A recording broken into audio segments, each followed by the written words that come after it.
阿巴是一名中文系的大学生，刚通宵整理完有关于古诗词的资料，就猝死穿越到了一个奇特的儒道世界。这里的文庙供奉着诸多文道先贤的塑像，他们的意志横亘万古，护佑着天地文道。书生们可以通过修炼才气，获得与天地万物相抗衡的力量。这不就中他枪口上了吗？我日，这特么给我干哪儿来了？穿越了！阿巴，你又上课睡觉。像你这样，明天如何能通过童生考试？童生考试？阿巴，你是不是睡傻了？竟然连科举都不知道了？切，一个傻子而已，你还指望他的才气能达到1寸，成为童生？吵个屁呀！不就是童生考试吗？这有何难？明天我就考个童生给你们看看。拉倒吧你！就你这样的还想考童生？考地瓜吧你！就是，你要是能考上童生，未来1个月的工童也不用倒了，我直接给你舔干净。行啊，你肠胃不好，我现在就去多吃点凉的，争取明天让你喝点稀的。前面的题简单的不要的，连前世的中学生都能答对，想要打动考官，甚至是引发圣人赐福，还是要看最后的作诗。就在这时，考官走了过来。学员阿巴，谁让你抬头左顾右盼的？莫非是想作弊？作弊？这个阿巴鬼，老子是在思考经圣诗文，好吧？哈哈，你是来搞笑的吧？一个连同事都还没考过的人，居然妄想着写出震惊圣人的文章，该不会是没睡醒吧？切，我的能耐，又岂是你这种凡夫俗子可以理解的？说罢，阿巴突然提起笔，在纸上洋洋洒洒的一阵书写。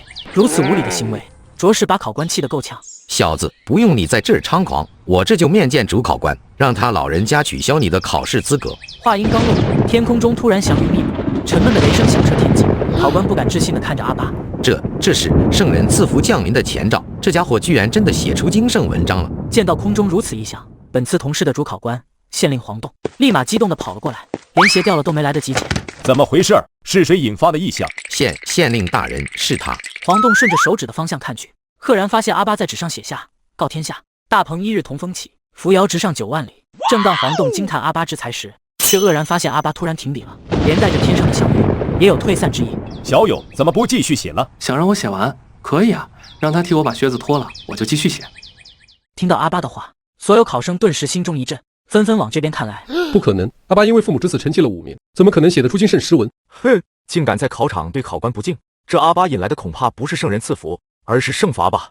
黄栋转身看了一眼考官，眼神中的寒意不言而喻。考官咽了咽口水，面色铁青地蹲在了地上，为阿巴脱靴。阿巴满意一笑，继续提笔书写。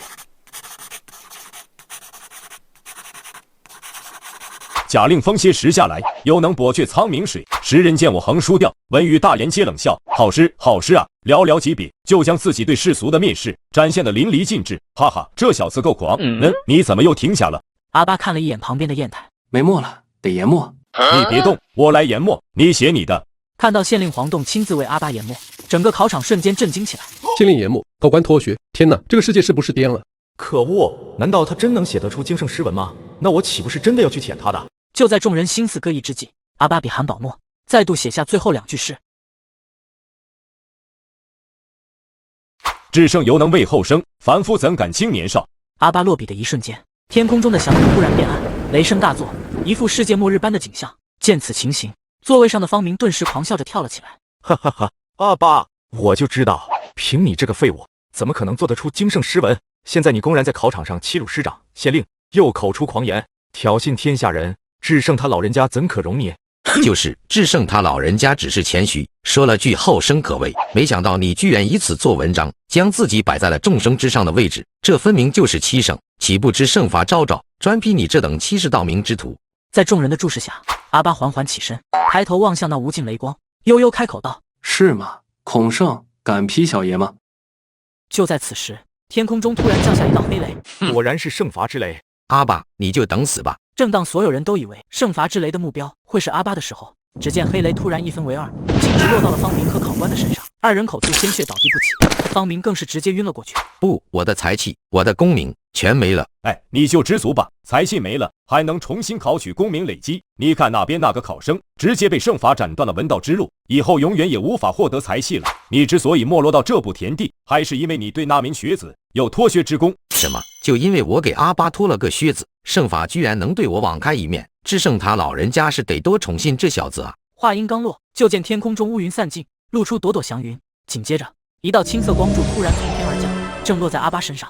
圣光炼体，洗精法髓。阿巴居然真的写出了经圣诗文，获得了圣人赐福。天哪，在获得功名前就能得此机缘，此子未来的根基得有多强？可恶，阿巴这个家伙怎么会有这么好的运气？不行，我之前得罪他那么多次，等他成长起来后一定会全力报复我。我必须想个办法先废了他。对于周边发生的所有变故以及所有人的表情，阿巴统统视若不见。只见他一把拿起桌子上的试卷，往黄洞手中就是一塞。大人，学生交卷。说罢，阿巴头也不回地向大门处走去。而拿着试卷的黄洞，对于其中的内容可是十分感兴趣，只是碍于规则，他还是命人将试卷糊名，封存到后世之中。都看什么看？继续答题。从考场回来的路上，阿巴始终一言不发，只是默默观想着自己脑海中的财气。普通童生的财气量不过是长约3寸，细如发丝而已，而我经过圣人的赐福后，财气长约1尺，粗如银针，这分明是秀才境界才能达到的财气量。莫非我已经达到了传说中的半步秀才境，可以提前使用秀才功名的能力，笔落生花了。正当阿巴心中暗自琢磨之际，突然发现自家门口处居然站着好几位彪形大汉，一个个看起来凶神恶煞的，十分不好惹。哎奶奶，干什么的？给老子滚远点！万一耽误了我家公子办事，你有几个脑袋够看的？阿巴刚想说话，就听见自家院子中突然响起一阵激烈的争吵声。你们要干什么？快放开我！光天化日之下，你们难不成还要强民女吗？小心县太爷治你们的死罪！嘿嘿，我就抢了，你能怎么样？实话告诉你，我叔叔可是郡尉，负责管理一整个郡的刑狱，就算是你们县太爷的女儿，也不敢不从我。贱人，你竟然敢打我！外面的人听着，都给我排好队，我玩完之后，你们一个一个进来。是公子，都给我住手！眼见徐莲被人按倒在桌子上，阿巴迅速从怀中掏出纸笔，奋笔疾书起来。混蛋，竟敢碰莲姐，你找死！话音刚落，阿巴手上的纸便飘然而起，无风自然。可是他在纸上写下的那首诗，却是诡异地留在了半空中，字迹依稀可见。见此情形，晚春大惊失色。落笔生花，你是秀才？落笔生花是秀才功名才会拥有的能力，文人可以通过才气将写在纸上的诗在现实演变出来。就在满春话音未落之际，空中的塞下曲便陡然消失不见。正当满春准备夺路而逃之际，一队黑色骑兵突然从远处狂奔而来，直逼满春的门。上！你们快上啊！要是我有任何闪失，小心我叔父和我妹妹扒了你们的皮！众打手闻言，只能一个个硬着头皮挡在了满春身前。徐莲趁此时机，急忙躲到了阿巴身后。阿巴，这是怎么回事？莲姐放心，这支骑兵是我召唤出来的，我不会让任何人伤害你。阿巴话音刚落，黑色轻骑队伍冲到了阿巴家的院子前，对着满春及其手下一阵乱打，打得他们毫无还手之力。四周的邻居见状，顿时发出阵阵尖叫，四散而逃。杀人了！徐莲同样面色苍白，紧紧地抓住了阿巴的手，紧张兮兮地看向正在砍人的黑色骑兵。阿巴，不会闹出人命吧？放心吧，莲姐，你仔细看，这些骑兵都是用刀背砍的人，不会出人命的。片刻后，正在砍人的黑色骑兵突然消失不见。唉，可惜我现在只有秀才级别的才气，却没有秀才功名，否则这首塞下曲又岂会如此之快的消散？与此同时，天空中异象再现，雷声大作。远在同是考场之中的县令黄洞忍不住震惊地看向了天空。什么鬼？平日里几年难得一见的圣人赐福，我今天要看到2次了。随着熟悉的青色光柱再度落下，阿巴整个人瞬间又舒爽起来，而他体内的才气同一时间暴涨了近1倍。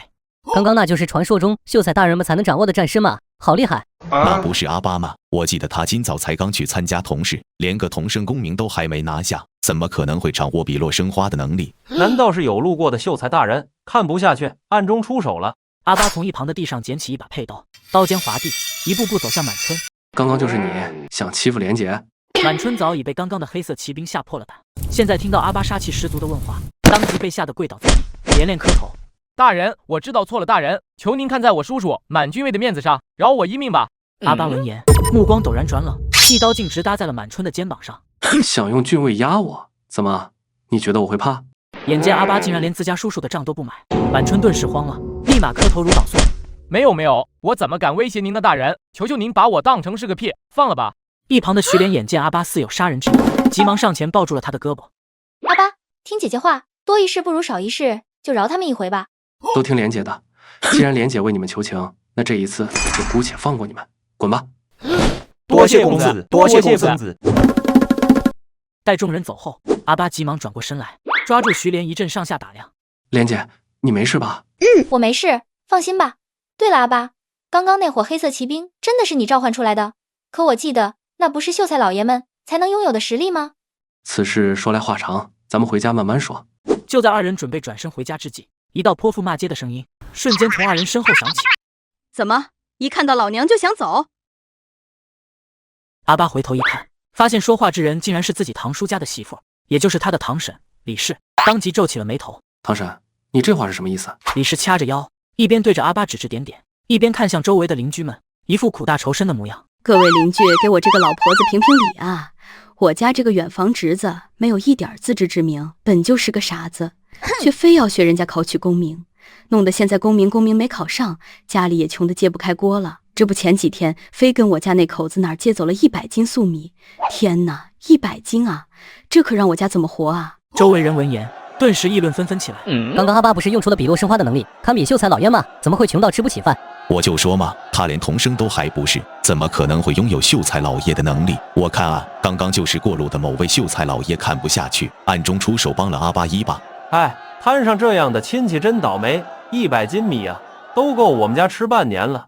眼看三人成虎，阿巴借粮不还的恶名已成定局，徐连急得险些要哭出来。就在此时，阿巴站了出来：“堂婶儿，不就是100斤大米吗？你早说嘛！走，我这就带你去取。”李氏闻言，瞬间停止了哭闹。真的假的？你会有100斤米还我？真的，咱们去仙龙居那里的掌柜可是欠着我的工钱没发呢。同一时间，阿巴的堂叔，也就是李氏的男人方兴，正心满意足地从隔壁陈寡妇家走了出来。嘿嘿，拿家里的大米出来快活，再把锅背在大头那个窝囊废身上，我可真是太聪明了。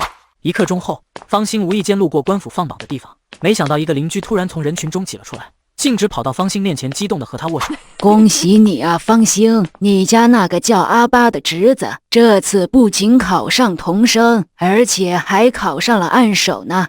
什么？方兴瞬间如遭雷击。完了，那个败家娘们儿好像上午去找阿巴要米了，错事了。普通人诬告童生，那可是死罪啊！怎么了，方兴？看你这样子，怎么好像一点也不高兴啊？靠，我高兴个屁啊！说罢，方兴头也不回地朝着阿巴家跑去。许久之后，方兴终于气喘吁吁地赶到了阿巴家。阿巴，我是堂叔，你在家吗？找阿巴，他家现在没人。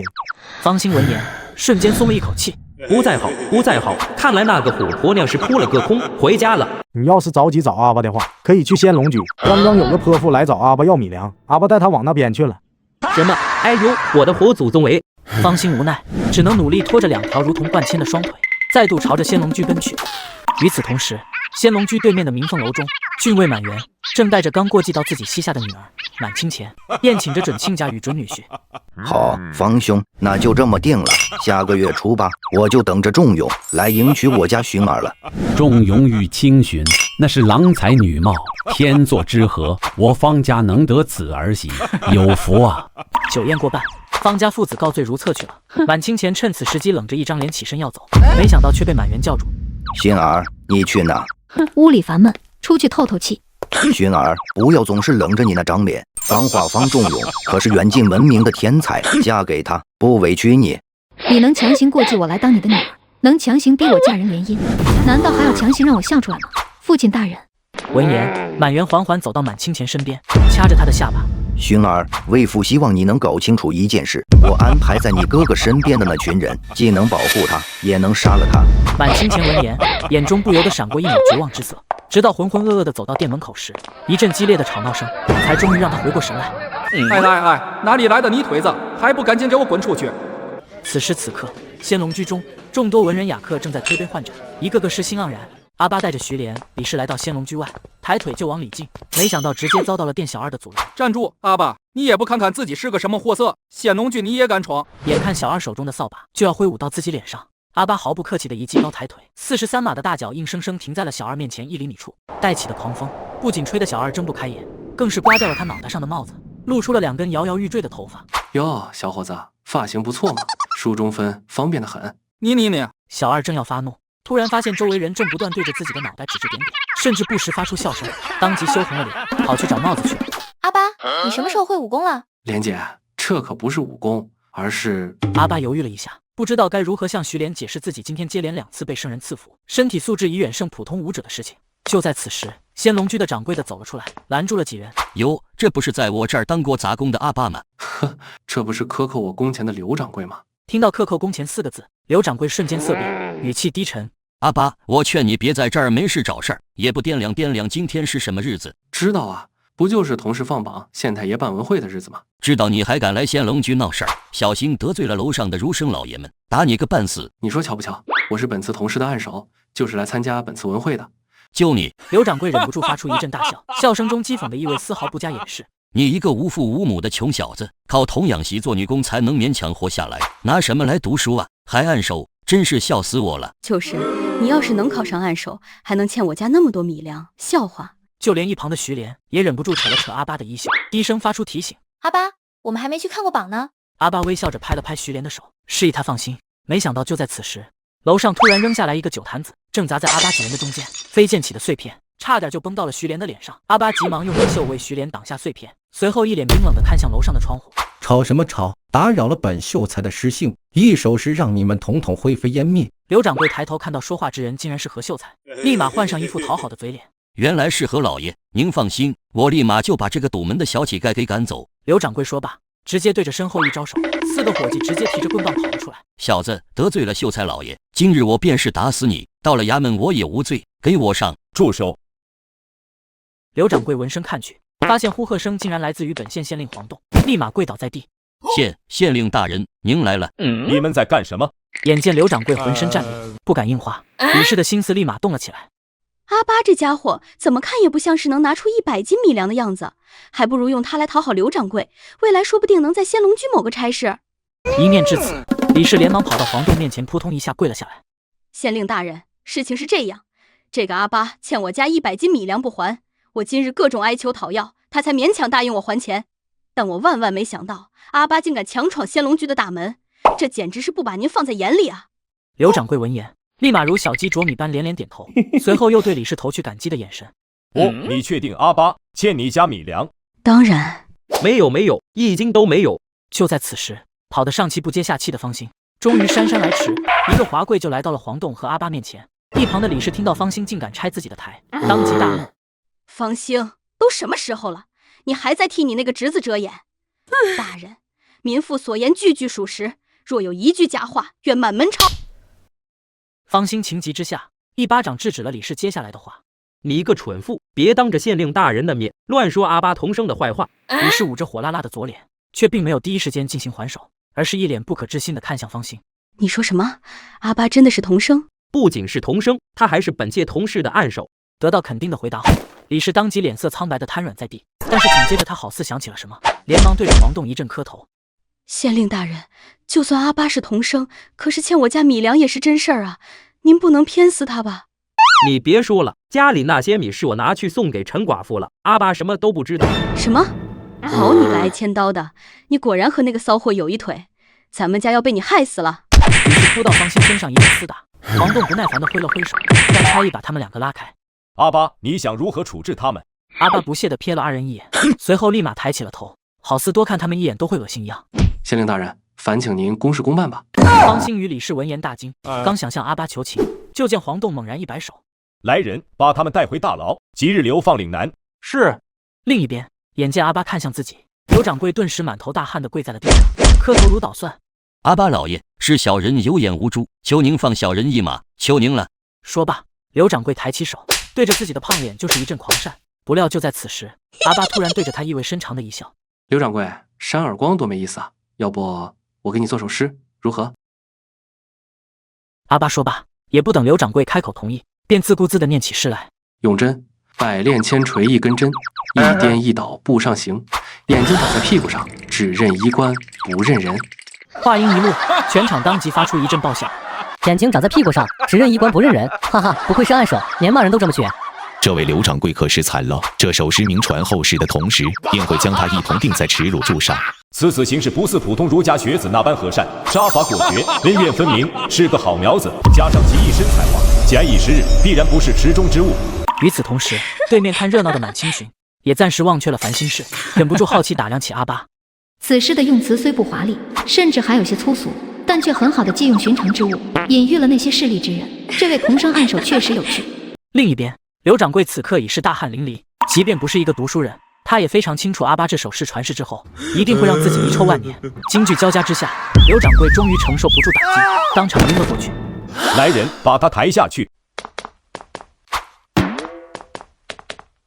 阿巴小友，我看放榜的时候你不在，还准备派人到你家找你呢。没想到小友是信心十足，提前过来了。多谢大人关心，不知学生现在是否可以进去讨杯水酒喝？哈哈哈，当然没问题，请。眼见阿巴一行人走入仙龙居，满清寻犹豫了一下，也跟着走了进去。一旁的小二见状，急忙伸手去拦。这位小姐，这里是文会，你一个未出阁的女子进去，恐怕多有不便啊。满清寻心中一动，伸手一指远处正在上楼的阿巴。我是他的未婚妻。听到满清寻竟然是阿巴的未婚妻，小二忍不住浑身一颤。阿巴刚才扮猪吃虎的一番表现，早已在小二心中留下了深刻的印象。他此刻哪还敢为难这位阿巴的未婚妻，当即陪笑着将满清寻请了进去。满清寻也不客气，径直朝着楼梯走去。然而他刚爬到一半，就听见一道倨傲的声音：“哼，暗手又如何？还不只是个童生而已。见到本秀才，就该乖乖磕头行礼才对。”满清前悄悄爬到楼梯上端，站在众人身后，暗中观察着2楼的情形。只见众学子中，何秀才一脸狂傲地站起身来，端着酒杯摇摇晃晃地来到了阿巴面前，一脸不屑地在他面前比比划划。听见没？老老实实给本老爷行礼，否则……哎呦！果然，对待找抽的人，还是直接动手更爽一些。眼见阿巴居然丝毫不顾及读书人的形象，直接在公共场合中动手，在场众儒者瞬间议论纷纷起来。阿巴，你不过是刚当上童生，居然敢对何老爷动粗啊！这么会叫，你是这何秀才的狗吧？你，光天化日之下，你居然动手殴打他人，真是有辱斯文，成何体统啊！一个书呆子也敢在老子面前逼逼赖赖。阿巴贤弟，消消气，咱们都是读书人，何苦像边疆那些泥腿子一样动手打人呢？啊！读过几天书，高贵个什么劲儿啊你？还笑话边疆的军人？要是没有他们抵御境外妖兽和敌国，有你在这儿放狗屁的份儿。就在此时，一旁趴在地上的何秀才终于爬了起来，一脸愤怒地看向阿巴：“你敢打我？今天我就让你知道，秀才和童生之间的差距，不是你得到一个暗手之名就能弥补得了的。”只见何秀才迅速掏出纸笔，在上面飞快写下了一首战诗：“夜影刺客，寒星寂寂映孤城。暗巷悠悠引剑声，素履敲行风半影。银芒骤现月惊情，愁愁命断霜华冷。一胆魂归夜色清，失了拂衣尘不染。江湖谁记此身名？”写罢，草纸迎风而燃，最终化为一滩灰烬。紧接着，一名身着夜行衣的刺客陡然出现在2楼之中。不好，这个刺客身上的杀气怎么比中午阿巴召唤出的那一队骑兵还要强？不好，何秀才的才气又增长了，居然能将夜影刺客这首顶级刺客类战士演化到这种程度，已经趋近于秀才这个级别的巅峰了。眼见何秀才已经下死手，黄栋有些坐不住了，当即就要使用手段保下阿巴。然而令在场众人万万没想到的是，就在如此危急的时刻，阿巴不仅没有抱头鼠窜，反而同样从怀中掏出了纸笔，奋笔疾书起来。奇怪，这个阿巴不是童生吗？拿纸笔做什么？阿巴，你也太狂了吧！你不过是个暗手而已，又不是秀才，莫非还想用笔落生花的能力对付我不成？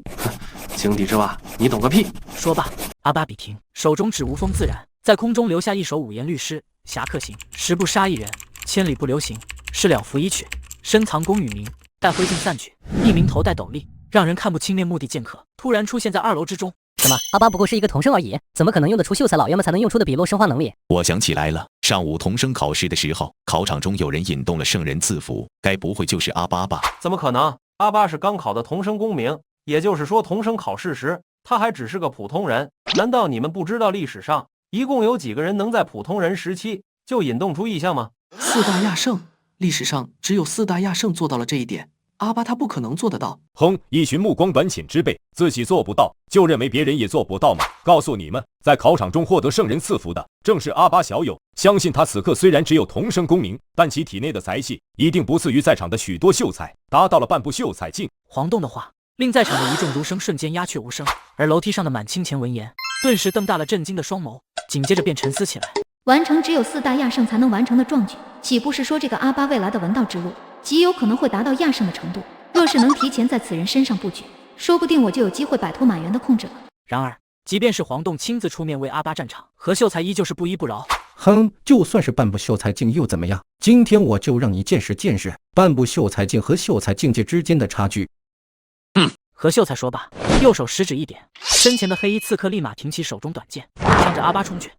不好，阿巴虽达到了半步秀才境，可是跟真正的秀才相比，才气量必然有所差距。不行，哪怕拼着得罪周穆大人，我也得救下阿巴。正当黄洞准备出手的时候，阿巴身前头戴斗笠的剑客突然动了。只见他纵身一跃，在空中猛然出剑，瞬间直接划破了黑衣刺客的咽喉。什么？这怎么可能？眼见自己召唤出的黑衣剑客化为一团黑雾，何秀才眼神呆滞地跪倒在了地上，口中喃喃个不停，就连四周看热闹的众儒生们一时间竟也忘了呼吸。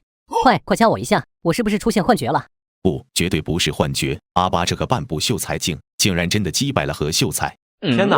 听说何秀才为了钻研经史已经闭关了6年，本次科举必然能高中举人，才气量在秀才之中绝对属于上层的存在，怎么会打不过一个半步秀才境？我知道了，是因为那首咱们都没听说过的事。话音刚落，一道金光突然穿过房顶，直接落到了阿巴身上。2次圣人赐福，加上同生功名的增幅，早已让我的才气量达到了秀才这个境界的巅峰水平，远胜何秀才。更何况《侠客行》这首诗可是前世诗仙他老人家的代表作之一，诗中蕴含的杀意不言而喻，胜一个何秀才简直是杀鸡用牛刀。就在阿巴胡思乱想之际，黄洞激动地走了过来，一把抱住了他的双肩，神色激动不已。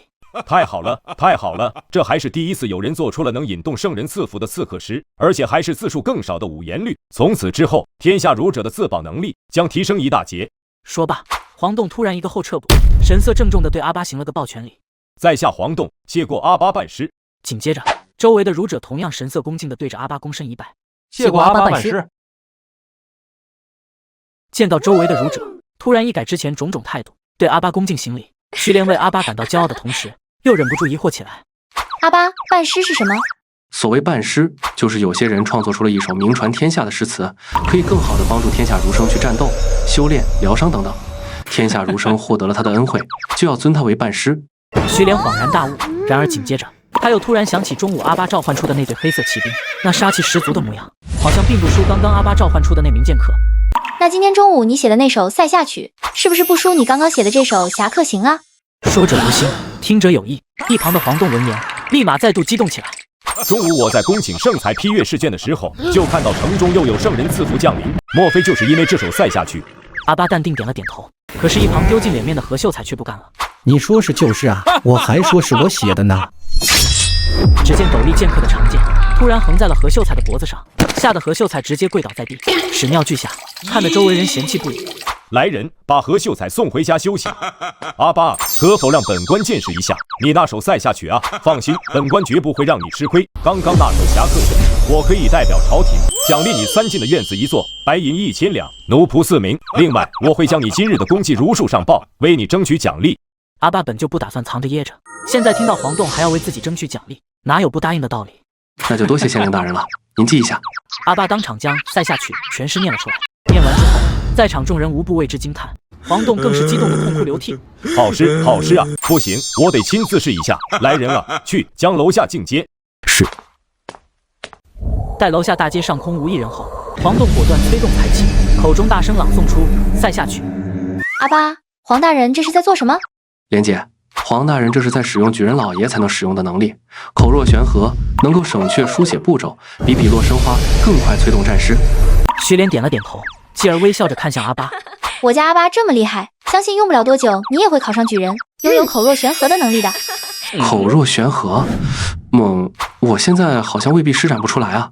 徐连当然不知道，就在阿巴刚刚第3次接受圣人赐福的时候，体内的才气量再度暴涨到了一个匪夷所思的程度，已经达到了传说中的举人层次。不愧是诗仙的传世名作，就连获得的圣人赐福都比前2次要更多一些。就在此时，楼下响起了阵阵战马嘶鸣声。阿巴等人靠近窗户，发现一队足有100人的黑衣轻骑正在街道上列阵。如此锋利的武器，如此惊人的气势，根本不是一个举人能够达到的。看来这位县令大人的来头也不简单啊！黄洞看着楼下的100人骑兵队，忍不住拍案叫绝。太好了，阿巴，你这手召唤类战士也太强了！我只用了7分才气，召唤出的骑兵就有100人之多，而且个个都是精锐。有了它，日后边关将士再出城冲锋，就不用组织敢死队了。黄洞说罢，再度朝着阿巴躬身行礼。好了，黄大人，咱们还是赶紧入座吧，我都饿了。经此一战，在场众人无人再敢小觑这位童生，客客气气地将他与徐连让到了上座，作为众人伴师。楼梯上，晚清前脸上露出了一抹饱含深意的微笑，悄然离开了仙龙居。酒过3巡，菜过5味，黄洞起身，宣布酒席结束。众人正往外走时，在本县之中也算是有头有脸的李员外叫住了阿巴。阿巴办事，请留步。原来是李员外，有事吗？哈哈，其实也没什么大事，就是近日李某得到了一根中品狼毫笔，想请办师明日过府一观，不知办师是否方便？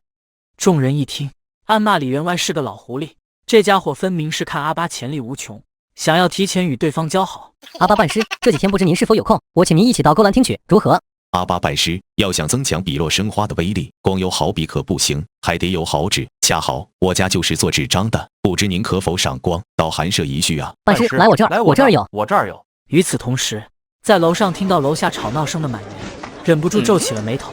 怎么回事？大晚上的，街上为何如此聒噪？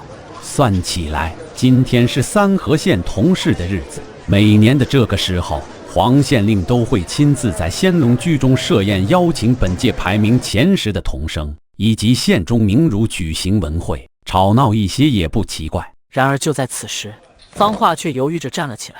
启禀大人，父亲，学生听着，好像是楼下来了位办事。整个2楼之中，只有方化是读书人，被财气强化过身体，所以才能听到楼下的只言片语。办师，真的假的？现如今整个李国能拥有办师之名的大儒都超过5人，且个个都是难得一见的存在，怎么会来到这小小的三河县？话虽是这么说，可满园仍旧不敢大意，连忙起身来到窗边向下一看，正巧看到阿巴与众人告辞离去。仲永，你是不是听错了？这楼下可不像是有办师路过啊！闻言，方化也来到窗口看了看，果然没有发现什么异常。奇怪，楼下确实没有一位像是办师的存在，难道真的是我听错了？咦，黄县令亲自送别的好像是阿巴堂哥和莲姐。方化正看着阿巴的背影问神时，座位上的方圆突然看向了他。仲永，干什么呢？还不赶紧过来敬满大人一杯！方化无奈，只好回身敬酒。酒足饭饱后，方圆父子坐车离去。这马车坐着就是舒服，只是可惜从大房手中抢回的那口温泉中，泉水已经不多了，否则再卖他2桶，咱爷俩也能坐2匹马拉的马车，是吧？仲永，仲永。方圆的声音终于唤醒了失神的方化。啊，父亲，怎么了？刚刚在凤鸣楼的时候，我就发觉你不对劲了，发生什么事了？方化沉吟了一番，这才对方圆说起了刚刚的事情。父亲，我刚刚在楼上看到黄县令亲自在仙龙居门口送别宾客。嗨，像这样的宴会上出现个别需要黄县令亲自送别的宾客也不足为奇呀。可是我看黄县令送别的那个人好像是阿巴堂兄啊。什么？方圆震惊的差点在马车里站起来，一脸不可置信的看着方化。儿啊，你确定你没看错？方化点了点头，但语气又有些不太确定。看背影确实像阿巴堂兄，而且他身边跟着的女子应该是莲姐。那就没错了。自己的儿子自己清楚，方化对徐莲的心，方圆那是心知肚明。他认错阿巴还有可能，但绝对不会认错徐莲。奇怪，阿巴怎么可能会劳动黄县令亲自送别呢？这不对啊！且不说阿巴那个废物荒废学业多年，就算他考上童生，乃至是考上按手，黄县令也不至于亲自相送啊。对于父亲的接连提问，方化迷茫地看着他，显然是想不出个答案来。方圆也知道自己这个儿子除了是个情种就是个书呆子，在这种事情上根本帮不上忙，所以也懒得追问他，于自顾自沉思起来。不好，若是阿巴真的有出息了，以那帮族老见风使舵的德行，势必会逼我将祖宅还给大房。不行，文泉还有祖宅，是我好不容易才从大房手里抢过来的，绝对不能还给他们。阿爸，别怪二叔我心狠了。八府内，徐莲拒绝了上来伺候的丫鬟，亲自为阿巴整理外衣。莲姐，以后这些粗活就让他们几个去干吧，你别累到了。只是为你整理衣服，有什么可累的？不瞒你说，我到现在都觉得自己好像在做梦一样。这才哪到哪，莲姐放心，将来我会打造一个大大的宫殿，让你幸福的住在里面。好，我等着。徐莲微笑着答应，就好像在逗一个正在吹牛的弟弟。殊不知到多年以后，徐莲站在雕梁画栋的宫殿前时，忍不住感慨万千。莲姐，今日我去那李员外家拜访，你在家好好休息。我知道了，你去吧。阿巴坐上李四一早便派来的马车，来到了李府门口处。李四早早的便带着女儿李秀珠来到了门口迎接。不用，就这点高度，用不到这样。看着跪倒在车旁的老马夫，阿巴一跃从车上跳了下来。他是狂，但他从不欺凌弱小。哈哈，阿巴办事，李四携小女李秀珠，恭候您多时了。小女李秀珠见过阿巴办事。李秀珠上前一步对着阿巴行礼，随后便微微低头，不断偷瞄着阿巴。这世上的办事，绝大多数都是土埋半截的老头子，而这个阿巴果然和爹爹说的一样，年纪轻轻，仪表堂堂，又有办事之名，绝对是当夫君的最佳人选。听说他有一位青梅竹马的童养媳，感情甚好，不行，我一定要把他拿下。阿巴并没有注意到李秀珠的小动作，只是自顾自地对着李斯说话。李员外和李小姐客气了，我今日前来是想购买李员外那支中品狼毫笔的。昨日宴席之时，黄栋曾提醒过阿巴，那个被他当众吓尿裤子的何秀才，可是当朝3品大员，本州州牧的学生，平日里最是护短。阿巴选择来李府购买这支中品狼毫笔，也是为了增强自己笔落生花的能力，以防不测。阿巴办事客气了，区区一支中品狼毫笔，赠与办事就是了，何谈一个买字？眼见阿巴想要开口，人精的李斯立马打断了他的话，不给阿巴拒绝的机会。办事这里人多眼杂，不管有什么事，咱们进去再说。阿巴想了想，最终点了点头，跟李斯走了进去。就在这时，方圆的身影突然出现在街角，恶狠狠地看向阿巴的背影。好啊，没想到大房家的这个蠢货真的成气候了。不过没关系，只要我略施小计，你小子今日必死无疑。李斯将阿巴请进客厅，招呼丫鬟为阿巴奉茶。办事，这是我从延州高价收来的延州云雾茶，您尝尝。阿巴闻言，端起茶碗一饮而尽，那牛饮的模样，丝毫不像是一个有文化的儒生，更像是一个码头搬运货物的力工，把李斯和李秀珠父女看得目瞪口呆。是老夫招待不周，办事是不是渴了？来人，赶紧再给办事倒一杯茶，不，给办事来一碗蜜水。不必了。阿巴皱着眉头一抬手，起身看向李斯。李员外若是不愿割爱，那我也不愿强人所难，告辞。见阿巴真的要走，李斯连忙起身进行劝阻。办事别急着走啊，是这样，小女已经仰慕您很久了，今日您难得到访寒舍，小女正想着陪您四处转转呢。岂料阿巴听到李斯的话，忍不住嗤笑了一声，眼神玩味地看向了李斯父女。仰慕已久，你确定在昨晚之前，李小姐还有你李员外知道我阿巴是谁？李斯父女二人闻言，脸上全部露出了尴尬之色。他们万万没想到，阿巴居然这么不给他们面子，直接戳破了二人的谎。不过，为了能够拉拢到阿巴这样潜力无限的才俊，父女俩都默契地选择了没有发作。瞧您说的，这样，我现在就让下人把那杆中品狼毫笔取来，您稍等片刻。阿巴闻言，重新坐了回去。正当李斯思索该怎么让李秀珠与阿巴独处时，管家突然走了进来，贴着李斯的耳朵说了几句话。他怎么来了？阿巴眉头一皱，李员外有事要忙。李斯闻言，眼珠子一转，急忙摆出一副笑脸。无妨无妨，就是老友而已。这样，让秀珠陪您稍待片刻，我去救魂。说罢，也不等阿巴拒绝，李斯直接离开，去到了旁厅。而旁厅之中，方圆早已在此等候。见过李员外。李斯表现的也很有礼貌，毕竟方画的才名早已响彻三河县，未来成就同样不可限量。要不是满郡尉早早的便看上了这个女婿，李斯当初还真有过让方画当女婿的想法。原来是方老弟，什么风把你吹到我这儿了？春风。方圆意味深长的话，令李斯的心中猛然一动。方老弟，此言何解？只见方圆缓缓在凳子上坐下，语气淡定的如同在唠家常一样。我知道李员外看上了我家那侄子，有心收他当女婿。可是你也知道，我那死去的大哥早已为他娶过一个童养媳，而且二人的感情很不错。如果李员外不想自家女儿做侧室的话，就只能放弃如此家婿了。李斯沉吟了一番，最终还是舍不得放弃阿巴这个金龟婿。你到底想说什么？直说吧。见李斯动心，方圆终于图穷匕现，将自己的计划和盘推出。李员外，您试想，读书人什么最重要？名节啊！您说，如果阿巴与令千金行过夫妻之事，他还能拒绝娶令千金为妻吗？听到方圆的话，李斯面露惊喜和犹豫之色。但是这样做会不会有损我李家名声啊？见李斯这副模样，方圆就知道他已然心动了，于是从怀中掏出了一枚丹药，放到了李斯面前。这是我从仁兴药房专门定制的春潮丹，本来是想着给我那个榆木脑袋的儿子用的。现在既然李员外更急，我索性便割爱，将此丹转卖给您罢，100两银子，如何？李斯听完，心中防备瞬间放下大半。我说这家伙怎么会那么好心？原来是到我这儿挣银子来了。也罢，春潮丹的价格本就不菲，而且今天要是留不住阿巴，以后就很难再邀请他入府了。买了。想到这儿，李斯一把将春潮丹拿走，并急匆匆地向屋外走去。管家，给钱。片刻后，方圆满脸欢喜地从李府中走了出来，却正好撞见了一脸焦急之色的方华。父亲大人，春潮丹呢？那个东西不能给人吃，会死人的。方圆闻言，急忙将方华拉到一边。你这小子，小点声！父亲，昨晚你让我在春潮丹中录入那种不堪入目的诗文，是不是为了卖给李员外赚钱的？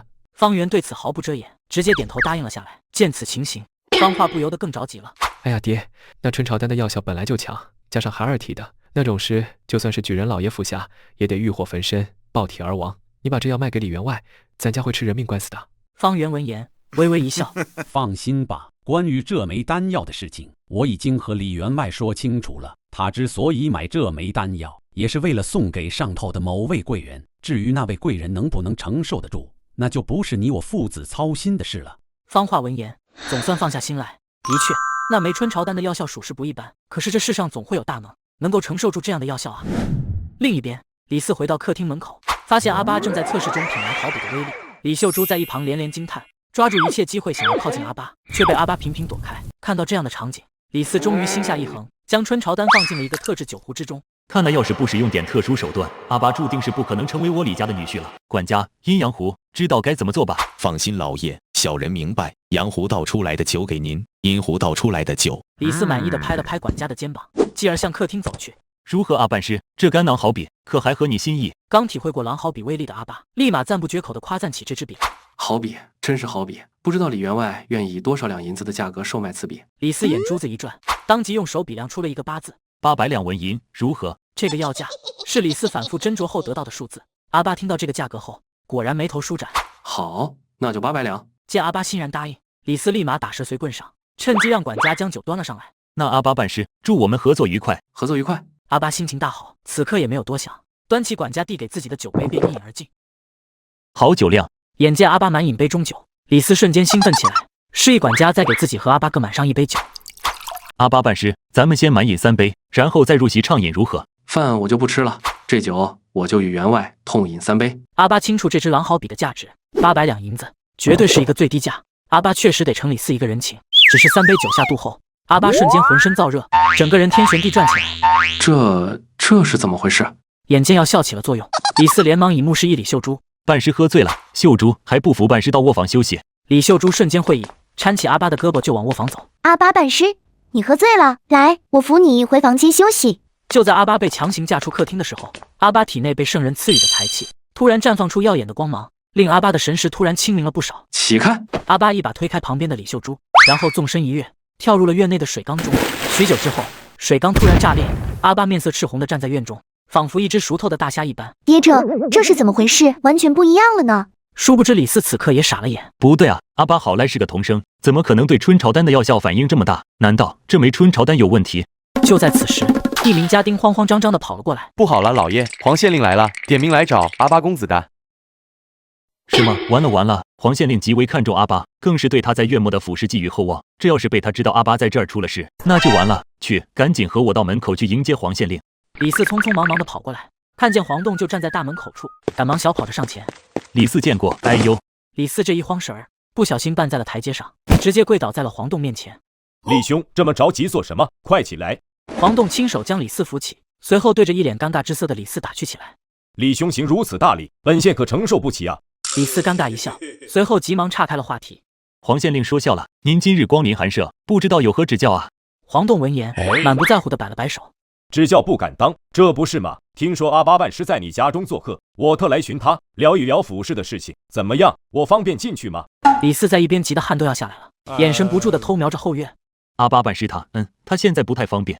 黄栋闻言一愣，不方便？为什么？难不成是办师出事了？眼见黄栋就要硬闯进来，李四终于慌了。没有，阿巴办师没有出事，阿巴办师他只是喝多了。我女儿秀珠现在正在照顾他呢。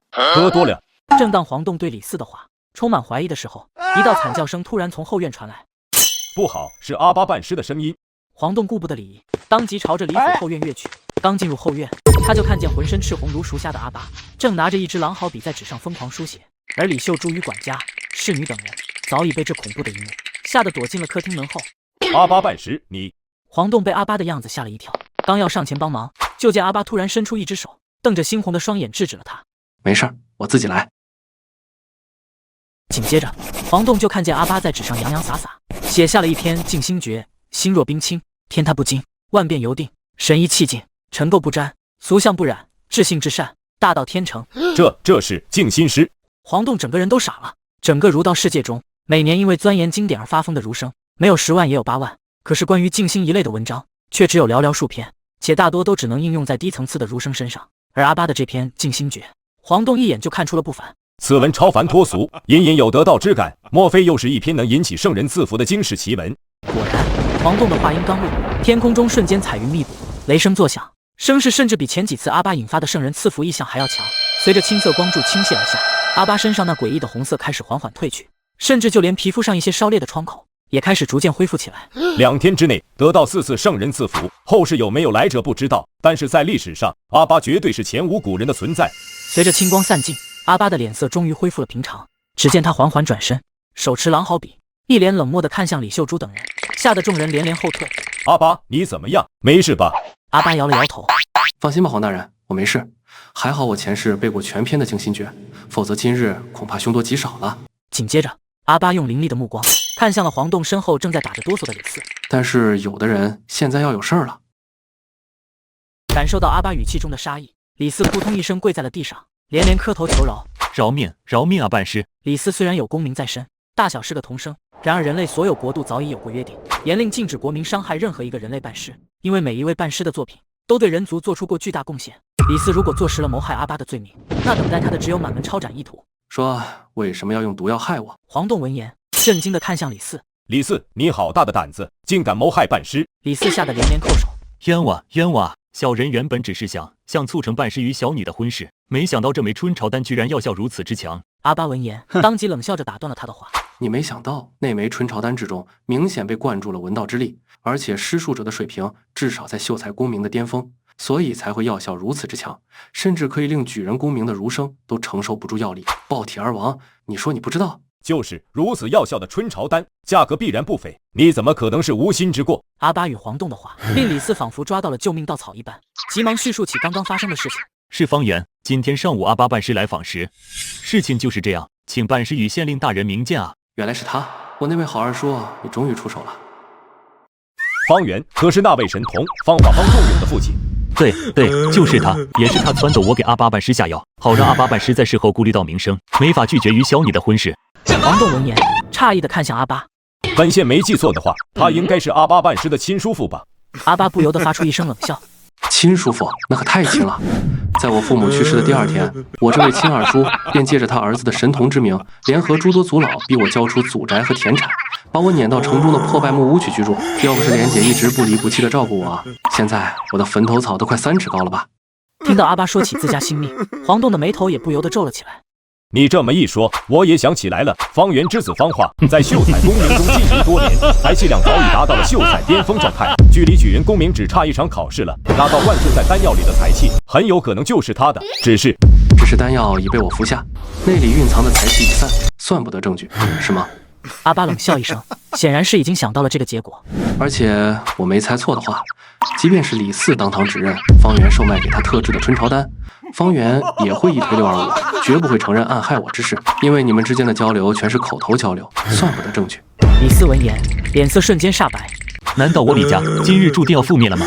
远处的李秀珠更是直接跑到了阿巴面前，扑通一声跪倒在地，哭得梨花带雨。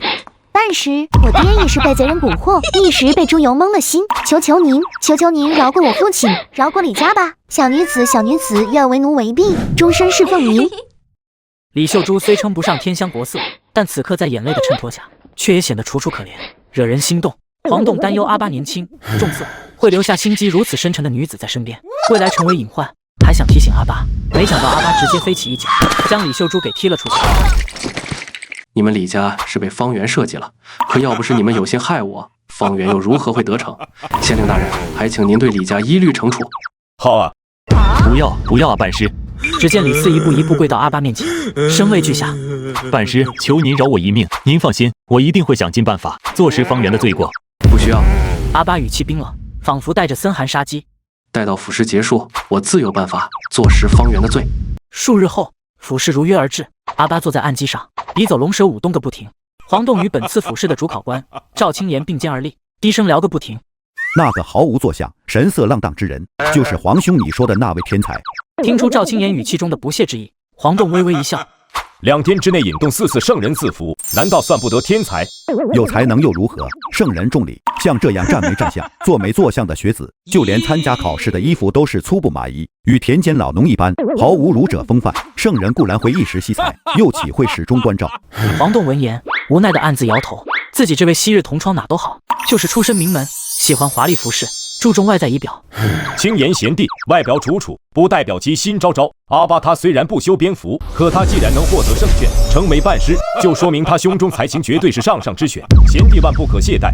怎料赵青言听到黄栋说的话后，不屑的一笑：“皇兄，你又僭越了。你有你的坚持，我有我的见解，不如我们来打个赌，如何？若是这个阿巴能够在本次府试中再写出一篇引动圣人赐福的文章，我愿亲自当众向他赔罪。”黄栋闻言苦笑不已：“轻言贤弟，你当圣人赐福是大白菜呢？随随便便就能见到？那我可不管。既然皇兄盛赞他2天就能做出4首传世名诗，引动圣人赐福，那么想来府试这么重要的场合，阿巴他也一定不会有所懈怠，并会……”赵青言说话时语气中满是调侃，然而他的话音未落，就见天空中彩云凝聚，青色的雷光不断在云端翻腾。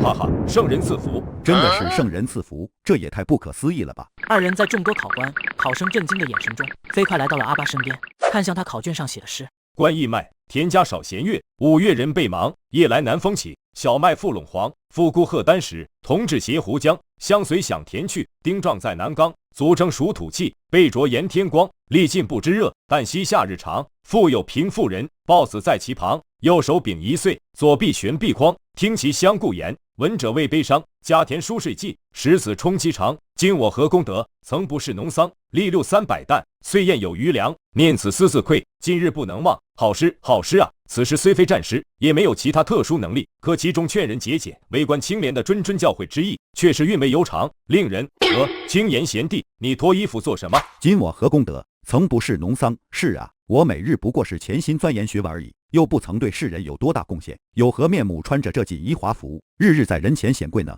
从今日起，我要日日穿粗布麻衣，为百姓多做一些力所能及的事情。”听到赵青言的话，考场中的考官与考生纷纷在心中暗自惊讶：“天哪，这还是我认识的那位赵大人吗？听说这位赵青言赵大人最会穿衣，不少成衣坊的衣服款式都是向他借鉴之后制作的，销量非常好。能让赵青言大人放弃华服穿上麻衣，这位阿巴考生的诗写得有多好？哎，看来本次府试的第1名非阿巴莫属了。”府试结束后的当天下午，府衙外放榜，众多学子齐聚榜单下等着看自己的排名，唯有阿巴一脸无所谓的站在众人之外，与黄栋和赵青言开口交谈。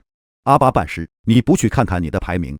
怎料阿巴满不在意的伸了个懒腰，就好像赵青言问的人不是自己一样。有什么可看的？反正科举考试的成绩与排名都是圣人天才，公允的很。黄栋与赵青言闻言对视一眼，苦笑不已。阿巴这话的意思分明是说，只要这榜单公允，那第一就必然是他的。这位果然和你说的一样，很狂啊！赵青言苦笑着向黄栋传音吐槽，倒是黄栋对阿巴的性格早已见怪不怪了。快看第1名，果然啊，就是那个阿巴。哎，这怎么可能有意外？圣人赐福为几十年难得一见的盛景，府外守出了他，还能是谁？几十年难得一见，未必。哦，此话怎讲？我是3河县的考生，就在这个月，圣人赐福的意象，我看到了足足5次。什么？快和我们说说这怎么回事？而就在接榜的瞬间，阿巴体内的才气突然暴涨了一大截儿。原本经过4次圣人赐福，加上同生功名本身的才气，我的才气量已经堪比秀才巅峰的层次。现在我自己也考取了秀才功名，再加上又一次圣人赐福，我的才气量已经堪比举人了。恭喜办师获得秀才功名，并获得了县试、府试双按手。恭喜办师，若办师下个月能够远赴边关，通过州中考试，获得院按手之名，那不仅可以光宗耀祖，甚至还能青史留名了。与前世阿巴熟知的科举考试略有区别，在儒道世界中，学子通过府试就能获得秀才功名，而接下的院试并非是强制性考试，考生可以自由决定是否报考。黄栋上次到李四家寻找阿巴，也正是因为此事。办师、院试并非笔试，需要考生前往边关完成一定军功的任务，确实有危险。不过若能通过院试，好处也是很多的，比如获得的军功可以兑换珍贵典籍、宝物，甚至是爵位；缴获的战利品是任务难度不同，可以获得不同比例的分成。最重要的是，若没有通过院试，那该考生未来即便能够通过殿试，也只能位列3甲，绝不能成为1甲、2甲的进士。阿巴闻言，毫不犹豫地点了点头。放心吧，黄大人，院试我会参加的。不过在此之前，我还有一件大事要办。县衙大堂上，黄栋高居正位，衙役分列两旁，方圆和李四则是跪在大堂中央。阿巴与方化因为有功名在身，得以立于堂中。方圆，对于李四的指控，你有何话说？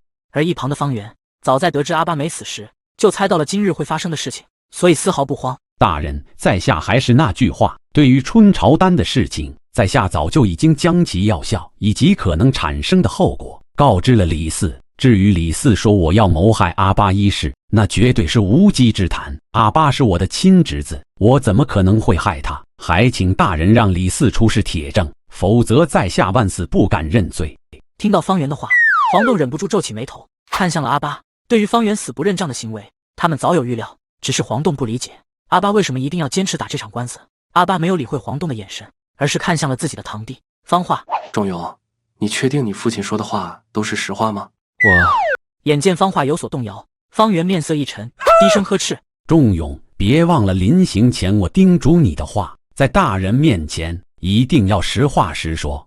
方化眼神一飘，脑海中突然想起临行前方圆说的话：今日你若不顺着为父说话，日后你将再无机会迎娶徐莲了。想到这儿，方化的眼神逐渐坚定了下来，对着黄栋抱拳一礼：回大人，我以功名作保，我父亲的话句句属实，绝无隐瞒。眼看方化以功名作保，事情陷入僵局，按照律法，黄栋只能将手缓缓伸向金堂木，准备宣告方圆父子二人无罪释放。且慢！只见阿巴对着黄栋一拱手，一脸的淡定从容。还请大人允许我在堂上为我的二叔与堂弟作诗一首，不知可否？君。得到黄栋允许后，阿巴微微一笑，面向一脸紧张的方圆缓缓开口：天可度，恶诈人也；天可度，地可量。唯有人心不可防，但见丹成赤如血，谁知伪言巧似黄。劝君掩鼻君莫掩，使君夫妇为参商。劝君夺风君莫夺，使君父子成豺狼。海底鱼戏天上鸟，高可涉溪深可钓。唯有人心相对时，咫尺之间不能料。君不见李义府之辈笑欣欣，笑中有刀前杀人。阴阳神变皆可测，不测人间笑是嗔。见到阿巴口中财气喷涌，方化震惊的连指阿巴，一脸的不可置信：你，这是举人功名才能使用的口若悬河能力，你怎么会？哼，若我达不到半步举人境，又怎会轻易找你来过堂？阿巴说罢，一股霸道至极的文道力量突然灌入方化体内，方化神色大骇，本能的调动起全身财气进行抵挡，没想到却如螳臂当车一般，被阿巴的财气以摧枯拉朽之势毁灭。你对我做了什么？切，我对你做了什么？还是你先说说你们父子对我做了什么吧。听到阿巴的话，方化顿感不妙，本能的想要闭嘴。然而令他万万没想到的是，此刻他的嘴巴竟然不听从他的大脑，自己一开一合说了起来。案发的前一天晚上，父亲命我写一首不敢入目的诗，将其注入春潮丹中。父亲有命，我只能照做。第二天醒来，我发现那枚春潮丹不见了，便追至李府。父亲和我说，他已将春潮丹的事原原本本地告诉了李员外，绝对没问题。直到今天县令大人传唤，父亲警告我一定要顺着他的话说，否则未来就不允许我娶莲姐过门。我只能答应他在堂上撒谎。你个逆子！方圆不知道方化经历了什么，还以为是他故意背叛了自己，气得他跳起来就要去打方化。方圆，轮到你吐露实情了。只见阿巴话音刚落，方化便直接如竹筒倒豆子一般，将所有事一股脑儿的全都说了出来。片刻后，方化整个人如霜打的茄子一般，直接瘫坐在了地上。完了，全完了。与此同时，一道青光从空中直射而来，透过县衙屋顶，直接落到了阿巴身上。又是圣人赐福，而且这一次的圣人赐福精金参半，说明阿巴这首诗不只是文采出众，更是创造出了一种新功能——审讯。紧接着，一道黑雷从天而降，直接劈在了方化身上。方化应声倒地，口中吐血不止。我的财气，我的财气！不，让你以功名为你爹作保，自作孽不可活。而一旁的方圆亲眼见到了儿子的惨状后，竟然没有第一时间上去关心自己的儿子，反而连忙跪行到阿巴身边，连连磕头求饶。阿巴贤侄，看在咱们是一家人的份儿上，就饶过二叔这一次吧。我和你爹可是亲生兄弟啊！哈哈哈，亲生兄弟！阿巴笑得有些狂傲，又笑得有些凄凉。亲生兄弟，你在他下葬的时候连个棺椁都不舍得给他出。亲生兄弟，你在他死后第二天就逼他的儿子将祖产全部都给你。亲生兄弟，你惦记着要杀他的儿子，你算哪门子亲生兄弟？阿巴越说越激动，最后竟然当堂动用起战事来。10步杀一人，千里不留行。事了拂衣去，深藏功与名。一首侠客行念完，堂中突然出现一名黑衣剑客，仗剑朝着方圆的心口刺去。住手！话音刚落，只见一道剑光后发先至，直接挡住了剑客刺向方圆的那一剑。不过此剑虽一招获胜，却没有趁机发难，顺势斩杀那名剑客，否则阿巴必遭反噬。阿巴回头看向黄洞，因为在场众人中能使出唇枪舌剑能力的人，只有进士出身的黄洞。阿巴，不要冲动。离国律法，在庭审过程中斩杀犯人，会被视为无视朝廷，判处斩立决，甚至是以9族的重罪。阿巴深吸了一口气，最终冲着黄洞深施一礼，随即拂袖而去。阿巴回到自家府上，徐莲开心的出来迎接。怎么样了，阿巴？二房那边认罪了吗？放心吧，莲姐，此事已尘埃落定，黄县令那边会解决的。徐莲担忧的看向阿巴。可是我听说二房家已经和本郡尉结了亲，要是被那位郡尉大人知道二房家的事，你会不会惹上麻烦啊？阿巴笑着拉住徐莲的手，带她到一旁坐下。现在不是我们惹麻烦，而是麻烦找我们，躲是躲不掉的。况且我即将前往边关参加院试，家属都会被各地府衙保护起来，安全上是没问题的。听闻阿巴决定要去参加院试，徐莲眼中的担忧之色更甚。阿巴，我听说院试的危险程度很高，甚至每年都会有很多秀才工回不来，你一定要小心，知道吗？放心吧，莲姐，我还等着回来娶你呢。满府之中，满园高坐主位，满脸怒色。满春跪在屋中，不敢抬头。满清前坐在旁边插花，突然打了个喷嚏。妹妹，你着凉了。谁让你起来的？给我跪下！满春被满园吓得一哆嗦，重新跪了回去。你说说你，让我说你什么好？我派了10名老兵保护你，结果呢？你竟然带着他们去抢民女，抢民女就罢了，竟然还闹得满城皆知就罢了，你居然还没有成功，就被人家给打跑了，说你是个纨绔，简直都丢纨绔的人。来人，请家谱，今天我就将你从满家除名。听到满园的话，满清前忍不住眉头一皱，但是紧接着他又像什么都没有听见一般，继续摆弄他的花。叔父，你就饶了我吧，叔父，看在清巡的面子上，求您。紧接着，满春又跪到了满清前的脚边，连连哀求：妹妹，我求求你，帮我跟叔父求情吧。然而面对亲哥哥的苦苦哀求，满清前却是仿佛什么都没听到一般，继续坐在那儿摆弄他的花，直到下人递上来家谱。满园发现满清前依旧没有开口求自己的意思，终于忍不住发出一声怒哼，拍案起身。来人，把满春给我拖出去，抽30鞭子。随后在满春的一声声惨叫之中，满园缓缓走到满清前身边，俯身轻语：你是不是很想我把你哥哥驱逐出满家，然后你再派人把他藏起来，让我找不到？呵呵，你就死了那份心吧。满清前闻言，心中不由得一沉，但他很快便调整好心情，毫不畏惧地与满园对视。哥哥，从他为了攀上你的高枝，同意把我过继给你做女儿时，他就已经不是我的哥哥了，他的生死与我何干？你……满园怒极，刚要发作，就见一名下人急匆匆地跑了进来。不好了，老爷，刚刚三河县那边传来消息，方家父子因为谋害侄子阿巴，被收监入狱了。什么？不闻噩耗，满园急得差点晕过去。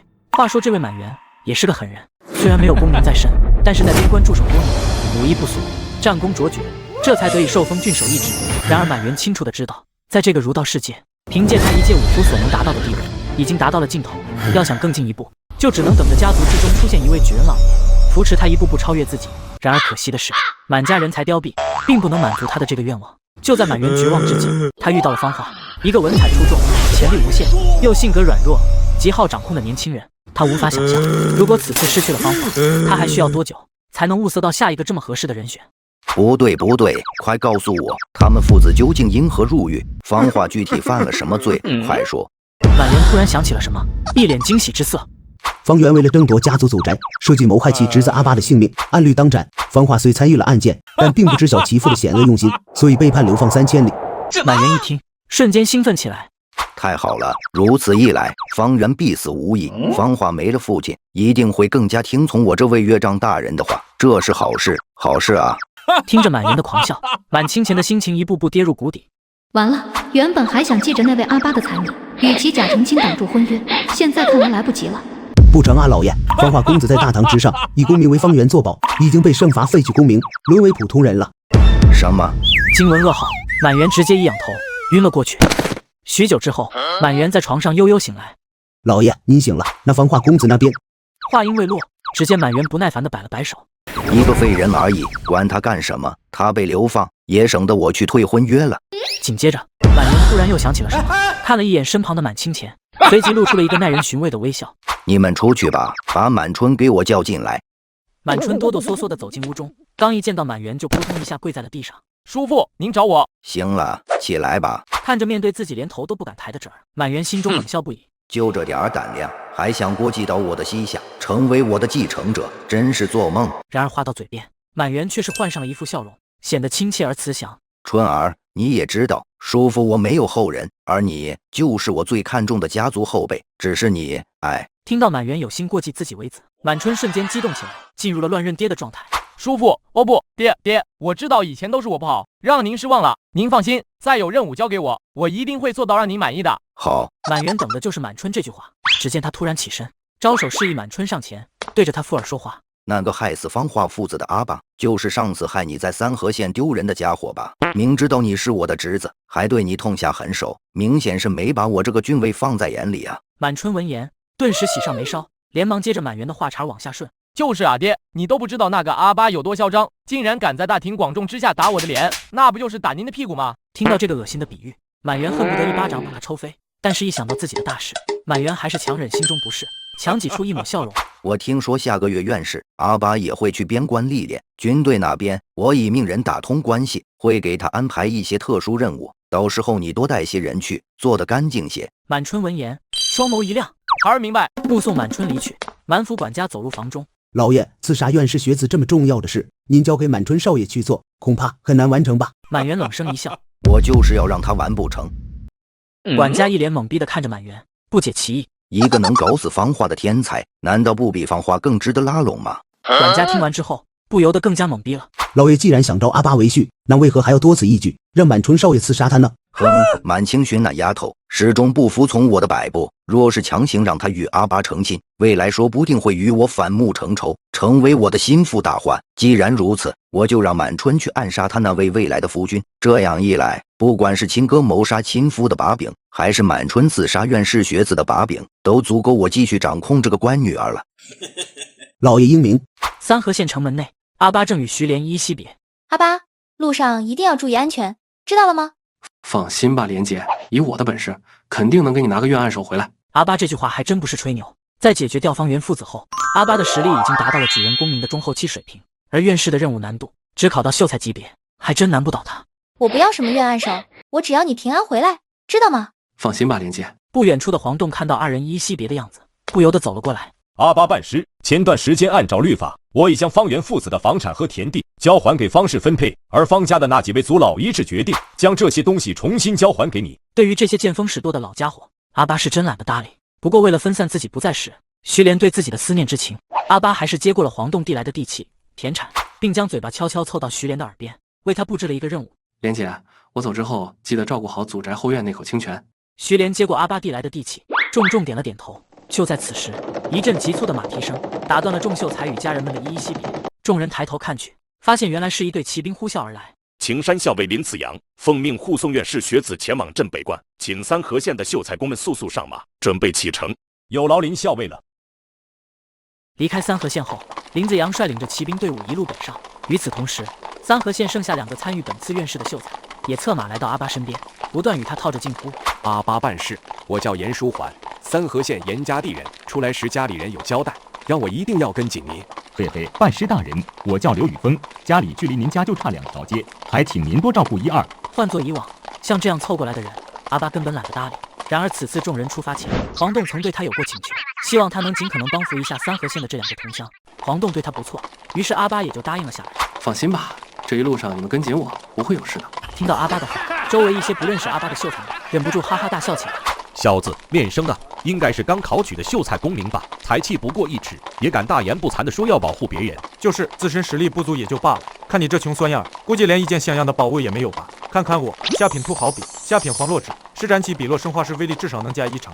兄台好宝贝啊，不知可否结交1、2，大家日后互相也有个照应。对于众人的嘲笑，严书桓与刘宇峰嗤之以鼻。要是这些人知道阿巴的辉煌战绩，非得跪求阿巴保护他们不可。然而阿巴可不是惯毛病的主，当即斜眼瞥向众人。一群百无一用的书生，希望你们在见到域外妖兵的时候不会被吓到尿裤子。众秀才闻言大怒，刚想对阿巴群起而攻之，就听见前方突然响起一阵惨叫声。不好，有妖兵害人，全体戒备。随着林子阳一声令下，上百名骑兵立刻驻马挺抢，谨慎地看向前方。时至蜥蜴妖兵正不断伸出舌头，射穿一个又一个平民的胸口，场面十分血腥。众学子退后，其他人随我冲锋，解救百姓。是。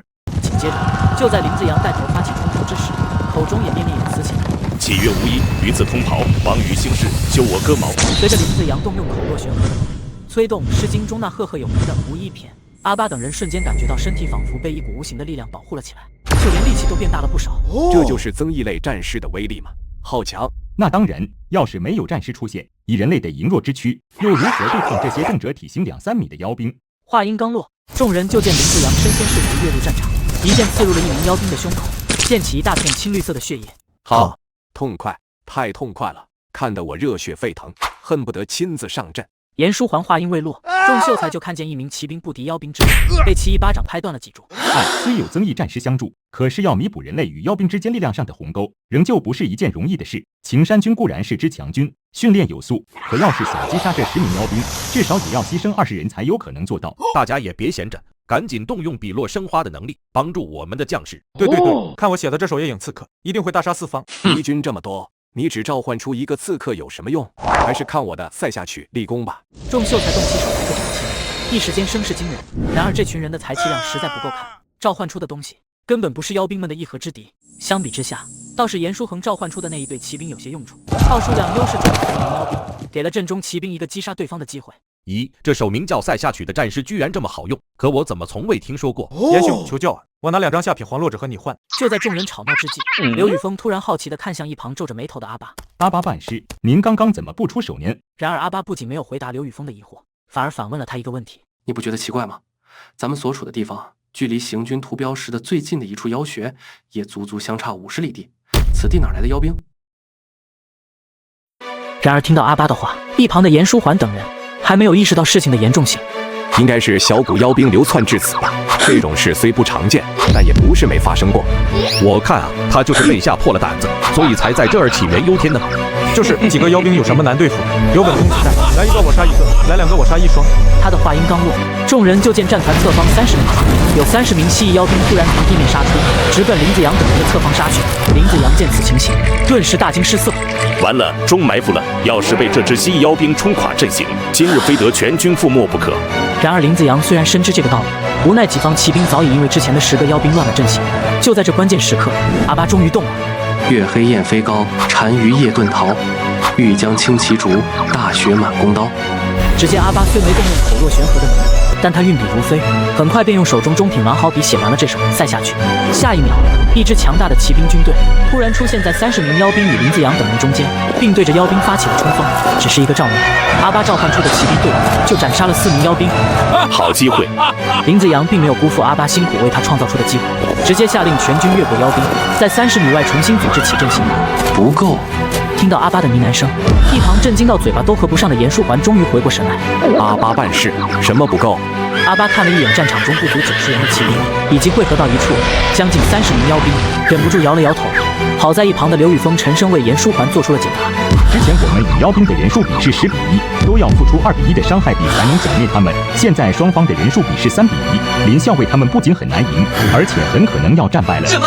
听到刘宇峰的话，不少胆小的秀才们连忙调转马头，一哄而散。可恶，这些人要是能留下来使用笔落生花，帮我们牵制部分妖兵也好啊。哼，这些年来被妖族吓到尿裤子的文人老爷们，咱们见的还少吗？听着手下骑兵们的抱怨，面色冷峻的林子阳双眼之中不由得泛起一抹怒气，也不由得感到无奈。多年来，离国朝堂太过注重诗词经典的创作和研究，却忽略了文人儒者对于胆气的培养，因此离国的文人大多缩在后方，军中的中层军官人才凋敝，少有人可用。要是换作平常时候，林子阳非得拿刀逼着这群院士考生上战场不可。只是今天这个情形，强留阿巴等人在此留守，根本没有多少意义。这些秀才公们很可能一首战诗都没写完，就已经被妖兵们撕成了碎片，徒增伤亡。院士学子们，我们最多可以为你们争取到半炷香的时间，过时不候，赶紧跑吧。听到这句话，绝大多数参与本次院试的学子瞬间不再犹豫，策马向着来路逃去。你们几个不走？阿巴看着身旁的严书桓、刘宇峰以及其他3名秀才，不由得有些诧异。不走，对面是我离国将士，大好男儿，我怎能忍心看着他们为我丧命而独自逃跑？我倒是没书恒那么高尚，只是我的预感告诉我，今天我要是想安然脱逃，就必须跟在半师您的身边。阿巴闻言，朗声一笑，好，有勇气。那么今日本半师就带着你们破妖兵兴人族。说罢，阿巴将全身财气汇于口中，朗声使用出口若悬河的能力，杀尽妖族100万兵，腰间宝剑血犹兴。老翁不识英雄汉，只管消消问性命。这首战诗改编自明太祖朱元璋的《不惹安世僧》，杀气极重。当财气的力量飘过空中，落在林子阳等人身上时，众骑兵瞬间感觉到身体泛起一阵暖流，力量、五感都有着极大的增幅。这力量好强！林子阳不可思议地看了看自己的双手，又激动地看了看远处一脸淡定的阿巴，最终一脸杀意地看向了身前的一众妖兵。兄弟们，随我上！上！秦山军在林子阳的带领下，杀气直冲云霄，义无反顾地冲向了妖兵阵营。而反观一众妖兵，在看到林子阳等人冲来时，不仅没有表现出丝毫慌张，反而态度有些戏谑。就这群瘦弱的人类，我一个至少能打10个。别这么说，毕竟他们骑着战马呢，得少算点，打9个吧，哈哈。依我看，除了那个带头的，其他的人类都不堪一击，大家一起上，宰了他们！说话的妖兵正在大放厥词，却没想到自己用了80力道的一击，却被身前一名普普通通的人类士兵给挡下了。换做以往，这名骑兵早就该被自己连人带枪拍碎了。死！还没等他这名妖兵反应过来，另一名骑兵的长枪后发而至，直接穿透了他的胸膛。随着他的轰然倒地，在场的20多个妖兵中，有超过一半都倒在了人类骑兵的枪下。没办法，这变化太突然了。这种力量增幅，简直堪比拥有近视功名的统领们所释放的增幅式啊！怎么回事？难道是有过路的近视老爷出手了？你聋了？没听见刚刚使用战诗的声音，是从对面那个名叫阿巴的秀才口中喊出来的吗？听是听见了，就是有些难以置信啊！即便他是半步举人境，可这增幅师的威力也不该这么强啊！众骑兵一边说说笑笑，一边团团围住了最后2个妖兵，打算将他们生擒活捉兑换军功。没想到就在此时，四面八方突然响起了阵阵呼救声和惨叫。不好，先杀了他们！察觉到事有不喜，林子阳果断放弃了俘虏妖兵的想法，直接命人斩杀了最后2个妖兵，然后迅速来到阿巴等人身边，将他们团团保护起来。与此同时，众人也终于看清周围究竟发生了什么。救命！救命啊！你们这群大头兵都是死人吗？快来救我！求你们，我把我的文宝都给你们，求求你们救救我！没错，现在这些正在仓皇逃命的人，正是刚刚那批临阵退缩的胆小鬼，而追逐他们的也不是别人，正是足足60多个妖兵。这么多妖兵从四面八方包围而来，令在场所有秦山军将士都不由得捏了把冷汗。然而就在如此危急的时刻，林子阳却突然转头看向了阿巴。你是办事能以半步举人境的才气，将一手增幅式催发至尽时才能达到的增幅效果，此时堪称我人类阵营第一增幅式。可是这首诗我却从未学过。阿巴闻言微微一笑，什么？我不像吗？林子阳没有直接回答，而是默默转过头去，声音低沉但却坚定。全军有令，全军自我而始，哪怕是死，也要保证阿巴办事顺利突围。在场所有人都很清楚，一位办事的出现，对于整个离国乃至整个人族是有多么重要。人族历史上每一首有名的战士，都能在战场上救下无数人族，所以林子阳他们才会宁死也要保住阿巴的性命。喂，你们用不着这么悲壮好吧？整得像是快要死了一样。办事大人有所不知，这些妖兵和之前的妖兵明显来自于同一个100人队。那边那个身高4米的蜥蜴人，就是这支100人队的队长，达到了妖将级别的强者，非常难对付。所以咱们放心，妖将再难对付，也不用咱们对付。林子阳闻言一愣，不用咱们对付？难道此地还有其他人族强者？然而令他失望的是，阿巴听到他的话后，果断摇起了头。林子阳见状，失望地转过身来，准备与妖兵们决一死战。就在此时，一道青色光柱突然从天而降，直落在阿巴身上。这难道是传说中的圣人赐福？林子阳瞬间大喜，他万万没有想到，阿巴这首对战力增幅幅度巨大的战诗，竟然是首次创作出来。也正是这一刻，他终于明白阿巴为何从始至终都表现得如此淡定，因为圣人出没之处，圣威可当万魔。果然，就在青光落下的一瞬间，无边威压瞬间荡漾开来。对于在场的人类来说，这种威压只会单纯让他们感到敬畏；然而对于在场的妖族来说，这样的圣威无疑是致命的。哪怕是那位被林子阳深深忌惮的妖将来说，也是如此。在圣威的影响下，妖兵和妖将都爆炸。刚刚还在逃命的一众秀才，在听到身后的爆炸声后，全部心惊胆战地回头看去。在确认一众妖兵都死了之后，这些秀才老爷们终于松了口气，有些人甚至脱力到直接从马背上跌落下来，狼狈至极。林子阳带人巡视了一圈，确认附近再没有妖族存活后，立马来到了阿巴身边。阿巴办事，此次我们能躲过这一劫，可是多亏了您啊！您放心，来到了镇北关后，我一定会将您的功绩如数上报，为您讨要军功。阿巴闻言摆了摆手，我要是你，就一定不会先考虑封赏的问题。林子阳闻言一愣，不考虑封赏，考虑什么？妖族不都已经死了吗？阿巴瞥了他一眼，用一种恨铁不成钢的语气教训起林子阳来。你什么时候见过一队低级妖兵能够在人类世界中至少奔袭50里，还不被发现的？妖族对于吃人这种事有一种本能的欲望，越是等级低的妖族，就越对这件事情把持不住，哪怕是妖将也不例外。所以在人类国度中，低级妖族想要游走50里还不被人发现，那么除非他们走的都是深山老林，否则绝不可能。您的意思是，这支妖族百人队绝对有一个统领，而且这个统领绝对不是刚刚那个妖将。林子阳恍然大悟，您是说有人监为他们引路？在人类国度中，不少有实力的儒者都会购买或捕捉一些妖族，驯化成自己的随从。然而反过来，妖族在俘虏到人类儒者时，也会尝试着进行策反，而被妖族策反成功的人类就被称为人间。听到林子阳的呼喊声，阿巴瞥了林子阳一眼。对，你再大声一点，把那个人间吓跑就好了。林子阳以为自己差点坏了大事，于是连忙闭上了嘴巴。然而令他没想到的是，阿巴不仅没有生气，反而对着他挑了挑眉头。别停，继续喊。见林子阳还不明白，一旁的刘宇峰连忙低声为他解释起来。林校尉，此战之中，妖族对我们的行动了解得非常准确，说明那个人间肯定就在本次院士的队伍之中，所以办事让您这么做是为了打草惊蛇。林子阳不是个傻子，刘宇峰已经帮他梳理到了这儿，他立马便明白了阿巴的用意，当即组织起身边的骑兵们，对周围的秀才公们进行盘问。弟弟，就在林子阳等人盘问过半的时候，始终跟随在阿巴身边的几名秀才中，一名名叫杨逸勤的学子突然站起身来，朝着外围一具尸体跑了过去。那哭声真的是闻者伤心，听者落泪。哎，兄弟双秀才极其少见，现在少了一个，还真是造化弄人了。没想到他的话音刚落，就见一旁的阿巴突然一脸严肃地看向了他。林校尉，杨兄离得有些远了，为了保证他的安全，还麻烦林校尉亲自去盘问他。林子阳闻言表示很不解。阿巴办事，杨兄的弟弟都死了，是本次妖兵袭击的受害者，肯定不是人间啊，就不用盘问了吧。在场不少秀才和兵士都用乞求的目光看向阿巴，然而阿巴却是一脸坚定地看着林子阳。好，我知道了。最终，林子阳还是败在了阿巴的眼神下，一步步走向了杨逸勤。